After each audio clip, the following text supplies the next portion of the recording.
So hello everybody, my screen is just loading up for you guys all to look at now. I hope you can hear me okay. I just said to the guys before I hit record, Wi-Fi is slightly dodgy here. It's been okay today. I'm hoping it's going to hold out all right for this call. Um, but what we're talking about today is time management. I haven't talked about this a lot with you guys recently, but I think this is going to be something that is going to be quite eye-opening and quite game-changing, I'm hoping, for a lot of you.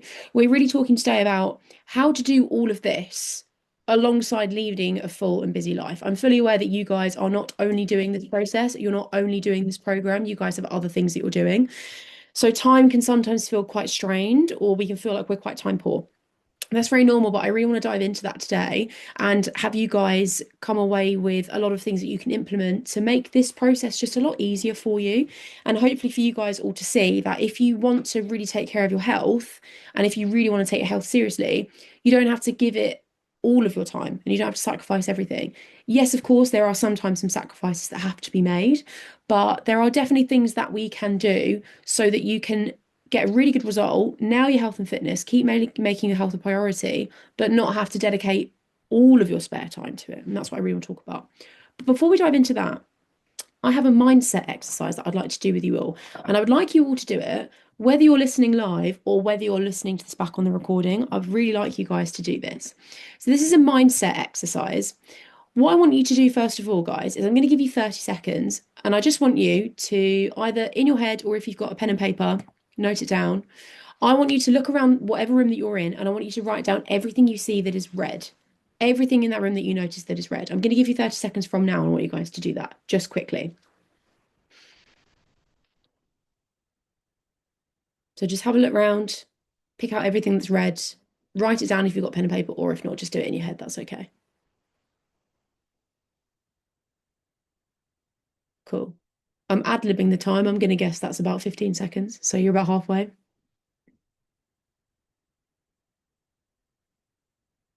Okay, 5 more seconds. Three, two, one. Okay, you can stop looking for red things in the room now. Now that you've done that, I want you to have absolutely no time to think about this. But the next thing, I want you to now not look around the room at all, stay where you are, and now just tell me everything that's green. And I want you to not look around the room at all with zero time. Write down everything that's green. Now that I've asked you to do that, when all you've done is look for red things, what do you notice more? Obviously, you guys have noticed the red a lot more than the green. Thinking back, you're only going to really think of red and you're not really going to think of green so much. The reason why I wanted to do this just quickly is because what I want to tell you guys this week, and something that I've been talking to a lot of you guys about, and something that I've really noticed, is just generally about how we perceive this journey, how we talk to ourselves, and whether we talk to ourselves in a positive or a largely negative way, or not even ourselves, but our results or our progress in this program. Where your focus goes, the energy will flow. This is how your brain works. So, like the red and the green, let's say the red in this metaphor is looking for the negative, the green is looking for the positive. If you constantly look for the red, i.e., the stuff that isn't working, there's what's missing, why your progress isn't enough, why you're not doing enough, why you're not good enough, why you should be further along, whatever the hell that means, like these weird timelines that we invent for ourselves. If you only look for that stuff, i.e., the red stuff around the room, you will always find that stuff. You will find the stuff that's missing. You will find what you're doing badly. You will find what's not working. But vice versa, it's also true. If you look for the green, i.e., if you look for the wins, you look for the improvements, you look for the evidence that you're capable of more than you look for the other stuff, you will find that as well. Where your focus goes, the energy flows.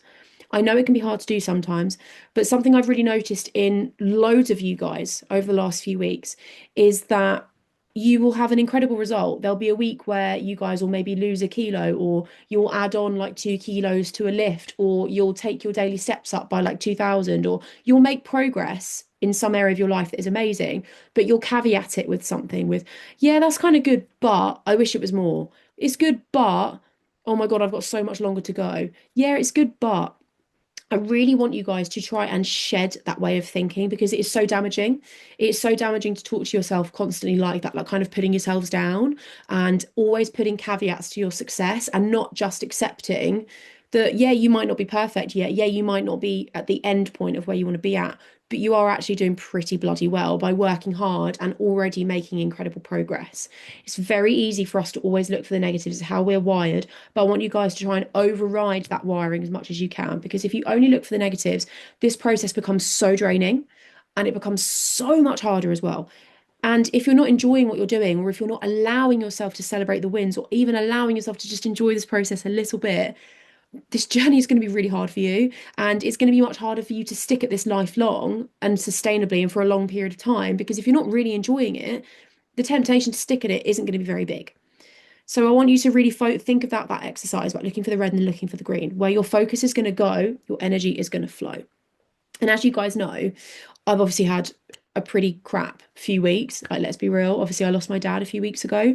And now more than ever, for me personally, I am trying really actively, always looking for the positives, even if it's something really small. Like today, where I am in Essex and Kent, beautiful sunny day today, no rain. I think it's the first day this year that we haven't had rain.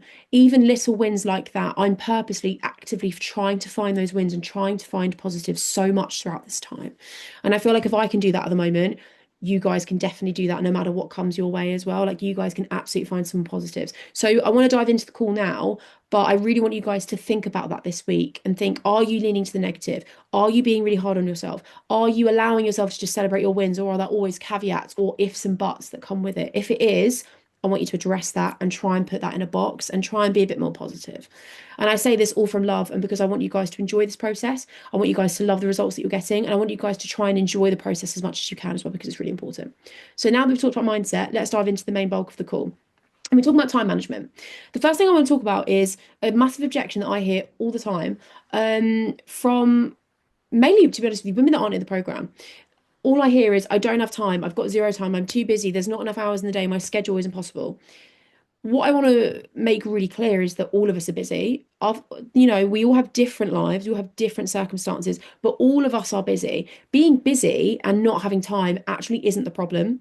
The real problem is organization and time blocking. It's not planning things ahead, not prioritizing things that don't move you forward, or prioritizing things that don't move you forward, sorry, or just leaving your health until if there's time left. If there's time left at the end of the day, then I'll do the thing for my health.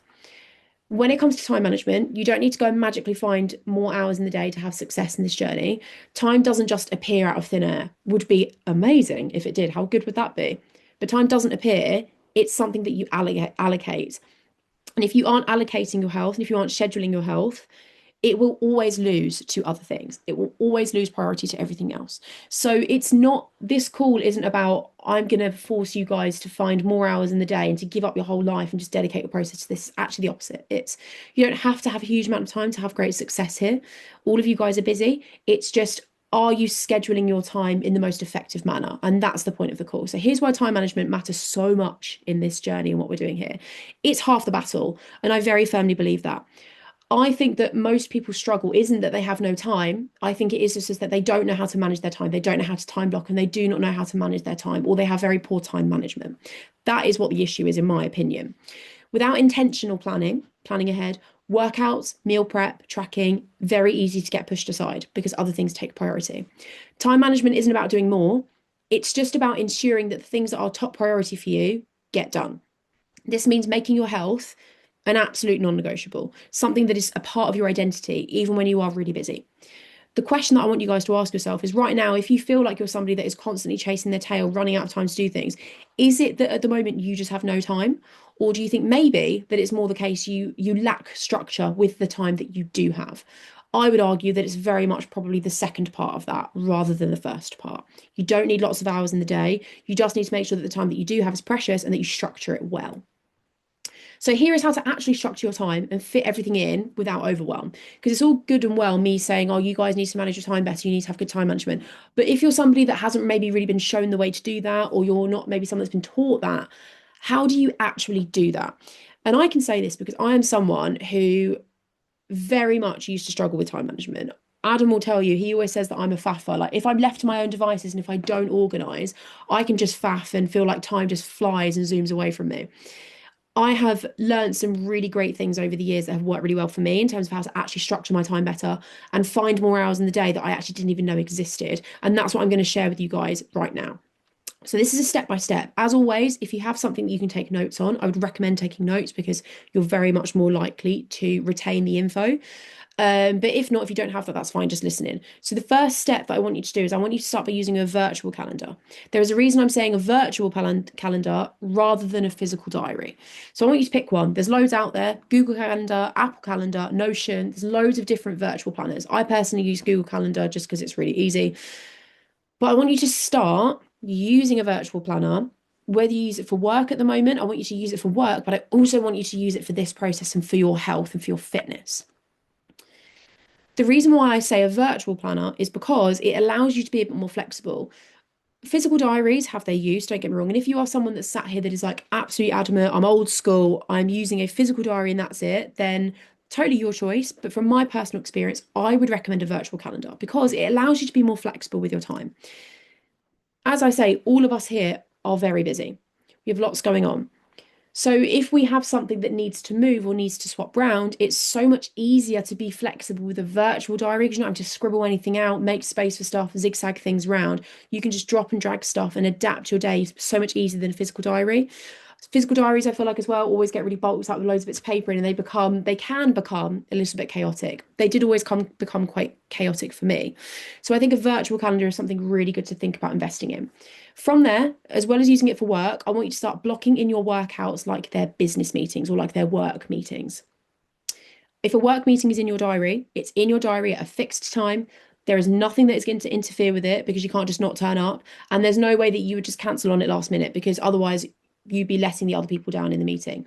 I want you to take your workouts and your meal prepping and your tracking as seriously as time blocking like you would for something for work. I want you to start blocking in your workouts like they are work meetings. I want you to schedule in some meal prep time once a week on the same day each week, whenever you get an hour free in your week. And I want you to set reminders for that stuff as well so that you never ever forget. Google Calendar is really good is because it automatically pings out reminders to you anyway. So you can just put it onto Google Calendar, you'll get notifications and reminders as they come through. I want you to start treating your virtual calendar as your accountability partner.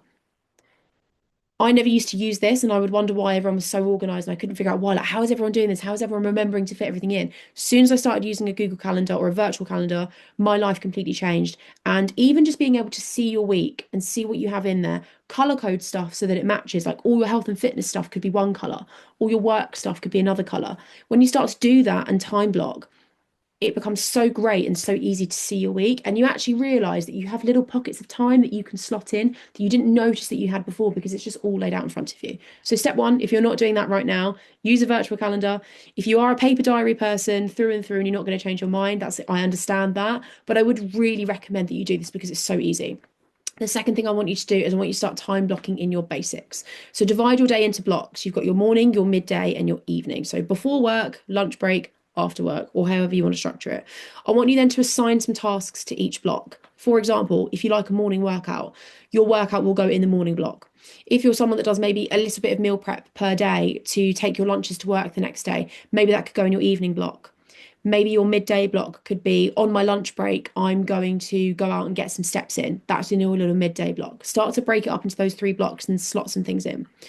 Make sure that when you are kind of like blocking out your virtual calendars, just include a little bit of buffer time. Try not to put things back to back to back to back to back 7 days a week because life will throw stuff at you and there will be surprises. So if you can, put a couple like blocks in there, some 15, 30-minute gaps in case something runs over or something like that. But by structuring your day in this way, you are protecting time for your goals. And that is so important. Like I said, it's not about we need to magically find more time. We just need to be really streamlined and take the free time that we do have very seriously. A top tip for you is where you can, I want you guys to think about eating your frog. This is probably one of my favorite things. I love this analogy. I've said this to a lot of you guys. But eating your frog, what I mean by that is if you have something that you need to do in your day that you don't enjoy doing, it could be a workout, it could be getting your steps in, it could be tracking your food, anything. Anything that you know you need to do that you don't necessarily love doing, I want you to start doing it at the start of your day. If you had to eat a frog, i.e., if you had to eat a frog that isn't going to be it's not going to be a very pleasant experience, would you rather eat your frog at the start of the day, or would you rather have to think about it and worry about eating the frog all day and then do it in the evening? The best thing to do would be to do it at the start of the day, because if you're doing it at the end of the day, it's like doing it twice. You have to worry about it all day and then do it. If you have something in your calendar now or something in your day to day that you hate doing, where you can, obviously, depending on your flexibility and depending on your schedule. I know if you're a parent, for example, your mornings might not be the most free thing in the world, and I very much appreciate that. But where you can, the stuff that you hate doing, try and get it done at the start of your day. Eat your frog at the start of the day, and it's kind of like ripping the band-aid off. And those tasks seem like they get done much faster, and you don't have to worry or dread or think about doing them all day. So that's step number two. Step number three, I want you to start prioritizing what matters. So I want you to pick 2 to 3 absolute non-negotiable health tasks for you. So maybe you do some Sunday meal prep. Maybe it's logging your food. Maybe it's your workouts. Maybe it's getting your steps in. These things need to go into your calendar first when you are structuring your calendar. If something's got to shift, let's say you always could try to get your workouts done in the morning, but something comes up, you've got to take the kids somewhere. Maybe you have a dentist appointment come up last minute or a doctor's appointment or something. If something has to shift around, that's fine, but reschedule it and don't just take it out of your calendar and cancel it. You can't do everything. You can't do everything all at once, but you can always do the most important things. So I want you guys to think about what the most important things are in this process. And for those of you guys that are on a weight loss journey at the moment, that would be tracking your food, doing some meal prepping, getting your steps in, and hitting the gym. I would say that they're like, if we think about tracking your food, meal prep, and gym, they're going to be your top three, really, realistically. So pick those three things, put them into your calendar first, and take them very seriously. And like I said, you can't always do everything. Sometimes life gets busy, things have to slide, but just keep to those core non-negotiables and think no matter what, I'm going to make sure that I get those things done with the very limited time that I have. A top tip here: make sure that the promises you make to yourself actually matter and don't go back on your word. I want you to take these commitments really seriously. What I used to do before I was a coach is I would be baffled at how people were so consistent and so disciplined and so able to stick at things. But what I would do is I would say, "Oh, I'll put the gym in on Wednesday at 12." This was back in the day when I was a student and I could just like do things at 12 o'clock in the afternoon when I didn't have many responsibilities. But I would do that. And then a friend would ring me and be like, "Oh, do you want to go for coffee? Do you want to go for coffee at 12?" I would just bin off the gym and go, "Yeah, I'll bounce and I'll go and do that and I'll go meet my friend." What I should have done is, if I was really taking it seriously, is my workout was blocked in at 12 o'clock. Rather than letting the meeting with the friend slot in there and take over importance, instead, what I'd say is to my friend, "Oh, I can't do 12 because I'm actually in the gym. Could we do 2?" And I would find another time for that. These non-negotiables have got to be taken really seriously. And once they're in your calendar, as much as you can, you should put them into your calendar and you shouldn't let things bleed into it. You shouldn't let other things take priority. I'm not saying that going out with friends and socializing isn't important. Of course, it's important, and you can still do those things. But I would take the mick a bit and just let other things just override the gym all the time. And I wouldn't give the gym or any task like that the focus and the importance that it deserves to have. So it's not to say cancel all your social plans, don't go out, don't do anything. It's just that if you get things like that come up, take your commitments very seriously and be adaptable and see if there's a way that you can move the other things so that you can still do both. You're just not breaking the promises that you've made to yourself, because when you break the promises that you make to yourself, that's how you really lower your self-esteem as well. And that's how you really knock your self-confidence. So you've got to take it really seriously and try to not let other things bleed into it or take priority. Step number 4, you then need to start batching and pre-planning. The idea of meal prepping and things like that in the moment sometimes feels really boring. The amount of times on a Sunday where me and Adam are like, "Oh God, we have to meal prep." Is it always the most fun thing to do? No. However, the payoff of doing a bit of batching and pre-planning is insane. It is immense. We're the same as you guys. Like, yes, we're fitness coaches, but also we don't have a huge amount of time during the week. Like, I'm sat on my laptop working a lot of the time. So prepping and meal prepping and batch cooking meals, planning our workouts for the week, sitting down on a Sunday and thinking, when am I going into the gym, slotting my workouts into my calendar, it removes so much stress and so much decision fatigue in the working week. In the working week, we're busy, we're back to back, we have other commitments as well. Doing this little bit of planning for an hour or so on a weekend, even though it's not the most fun thing to do in the world, even though we don't always necessarily love doing it, it is the way forward if you are someone that is busy. because it's going to save you so much time in the working week, which is the most important thing.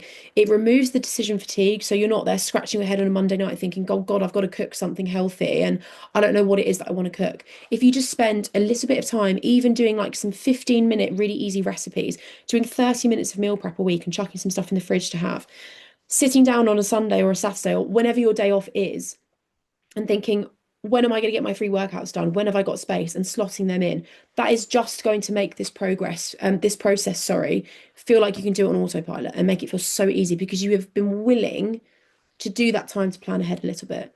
And even though it's not the most fun thing in the world, it's something that I would so strongly recommend. And, sometimes we do just kind of have to accept that we've got to do some things that we don't love as adults. We've got to kind of do things sometimes that we don't love doing, that we don't feel the payoff of in the moment, we don't get instant gratification from, but we know that down the line in a few days' time, we're going to be so thankful that we did do it. So it's not to say that this whole journey has to be really unenjoyable and it has to just be blood, sweat, and tears. It definitely doesn't.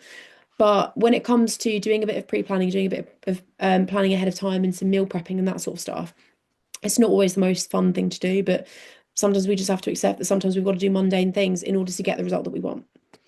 Two more steps. Step number 5, once you've done that, I want you to let go of perfection. I talk about this a lot with you guys, but it's really something that we have to start and really actively unpick. Not every week is going to go perfectly. You could sit down on a Sunday and do all your time blocking and have the most amazing week planned out. Something's going to go wrong. Like you might get sick, or, someone around you might get ill and you might have to take them to the doctors or something. Like anything could happen. You could get a flat tire and then have to take your car to a garage. Like, there are an infinite amount of things that are going to happen, which is going to mean that your perfect week is going to slowly become not perfect. But that's okay. You don't have to be perfect in this journey to have a good result. You don't have to have unlimited hours in the day. You don't have to just grind all the time and not sleep to get a good result. You definitely don't. You've just got to try and commit to being consistent over a long period of time. When you hear about people that try to make a big transformation to their lives, as you guys are all trying to do, oftentimes the people that don't get the result are simply the people that didn't stick it out and weren't willing to stick to things long term. Obviously, in not every single case, but in a lot of cases, as soon as things start to get sticky, things start to get a bit challenging, a lot of people fold and go, I can't handle this, because it isn't easy. Like, it isn't. And, we always say to you guys that this isn't an easy journey. A lot of people end up folding and thinking, oh my God, I can't hack this, and kind of falling at the first hurdle. What you've got to do is remember that you guys do not have to be perfect on this journey, but what you do have to do is learn to try and get really resilient and bounce back from mistakes, like we talked about last week, but just really focus on the long-term goal and try to focus on being consistent daily as much as you can. And sometimes that is the hardest thing to do, but letting go of that perfection and just thinking, I've just got to stick this out and I've got to be in it for the long game, that's how you get that result. A shorter workout is better than none. Meal prepping one meal for the week, or one prepping your breakfast rather than prepping your breakfast, your lunches, and your dinners, is still better than nothing. A short walk is better than nothing at all. The goal is progress over time, and it's not a perfect schedule every single week. You don't have to be perfect. You don't have to have unlimited time. You just got to be structured with your time, and you just got to be willing to kind of stick at this in the long game. And the final thing that I want you guys to remember when it comes to this is, when you're overwhelmed, please reach out. I always make this really clear to you guys. The worst thing that you guys could do is, if you're having a tough time, is go inward, go insular, suffer in silence, and not reach out for help. Don't go quiet if your time blocking feels really difficult or if your schedule feels impossible. We can help you simplify and we can help you adjust your time management and your diaries. Absolutely.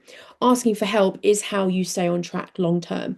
Getting the help that you need, reaching out for accountability, admitting when you're finding things hard, and getting the help that you really need and that you deserve is how you stay on track long term. And we're always here to support you guys. We are absolutely never here to judge you. And that is a promise that Adam and I can both make you, is that there's never going to be any judgment. There's never going to be any telling off or like wagging the finger at you like you're back in school, wondering why you haven't done something. It's not going to be that at all. It's always going to be, okay, I hear you. I understand things are tough for you. What can we do to help you get back on track and to make things easier for you? That's what the answer is always going to be. So my final message to you guys as we wrap this up: time management isn't about finding more time. It's just about giving your goals and giving your priorities the space that they deserve. Start using a virtual calendar, block your time, and be willing to plan ahead as much as you can. That sets you up for success in your health and fitness in this journey, but it really does apply to like every aspect of your life as well. You'll get more done than you ever thought possible if you use this call and you use the advice from this call and start to time block and use a calendar and take that really seriously. You don't need more time. You just need a system where your time is allocated. You need to focus on doing what you can, using the hours that you have, even if your hours are limited. You do not need to find more time. You've just got to find something that is streamlined, that works really well with your schedule and feels like something you could do on autopilot on repeat. That's everything I wanted to go through with this call today. If you are someone that's listening to this that really feels like time just kind of goes in a warp and slips away from you and you do struggle with time management, I promise you, if you kind of go step by step, get yourself a virtual calendar and start to use the tips that I've given you here, things will be much, much, much easier for you.